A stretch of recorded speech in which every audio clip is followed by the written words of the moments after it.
कोई अष्टमी व्रत कथा। प्राचीन काल में एक साहूकार था जिसके 7 बेटे और 7 बहुएं थी। इस साहूकार की एक बेटी भी थी जो दीपावली में ससुराल से मायके आई थी। दीपावली पर घर को लीपने के लिए सातों बहुएं मिट्टी लाने जंगल में गई तो नंद भी उनके साथ चली गई। दीपावली से पहले कार्तिक बदी अष्टमी को सातों बहुएं अपनी इकलौती नंद के साथ जंगल में मिट्टी लेने गई।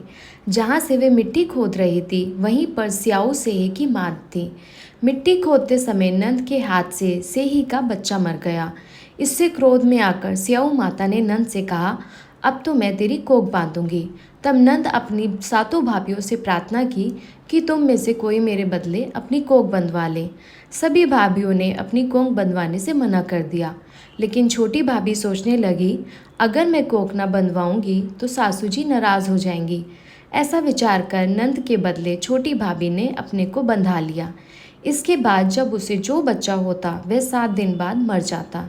एक दिन साहूकार की स्त्री ने पंडित जी को बुलाकर पूछा कि क्या बात है, मेरी इस बहू की संतान 7वें दिन क्यों मर जाती है। तब पंडित जी ने बहू से कहा कि तुम काली सुरही गाय की पूजा किया करो। उन्होंने बताया कि दरअसल काली गाय स्याऊ माता की भाईली है, वे तेरी कोख छोड़ दे तो तेरा बच्चा जिएगा। छोटी बहू ने पूरी लगन से गाय की सेवा की। एक दिन गौ माता बोली कि मेरे जागने से पहले कोई रोज मेरी सफाई कर जाता है, सो आज देखूंगी। गौ माता खूब तड़के जागी तो क्या देखती है कि साहूकार की बेटी की बहू उसके नीचे सफाई आदि कर रही है। इससे गौ माता प्रसन्न हुई और बोला कि मैं तुझसे प्रसन्न हूँ, तुझे जो चाहिए वो मांग ले। तब साहूकार की बहू बोली कि स्याऊ माता तुम्हारी भाईली है और उन्होंने मेरी कोख बांध रखी है, उनसे मेरी कोख को खुलवा दो। गौ माता ने कहा, अच्छा। तब गौ माता 7 समुंदर पार अपनी भाईली के पास उसको लेकर चली। रास्ते में कड़ी धूप थी, इसलिए दोनों एक पेड़ के नीचे बैठ गई। इतने में वहाँ एक सांप दिखाई दिया। उसी पेड़ पर गरुड़ पंखनी के बच्चे थे। सांप गरुड़ पंखनी के बच्चों को मारने लगा।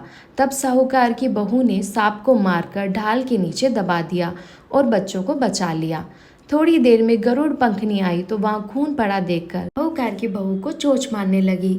तब साहूकार ने बोली कि मैंने तो तेरे बच्चों को मारा नहीं है, बल्कि सांप तेरे बच्चों को डसने आया था। मैंने तो तेरे बच्चों की रक्षा की है। इससे गरुड़ पंखनी प्रसन्न हुई और बोली कि मांग क्या मांगती है। वह बोली, 7 समुंदर पार स्याऊ माता रहती है, मुझे तो उसके पास पहुंचा दे। तब गरुड़ पंखनी ने दोनों को अपनी पीठ पर बैठाकर स्याऊ माता के पास पहुंचा दिया। स्याऊ माता उन्हें देखकर बोली कि आ बहन, बहुत दिन बाद आई। फिर कहने लगी कि बहन, मेरे सिर में जू पड़ गई हैं।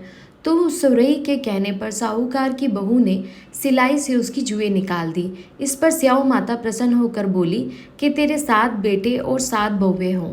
साहूकार ने बोली कि मेरा तो एक भी बेटा नहीं है, 7 कहाँ से होंगे।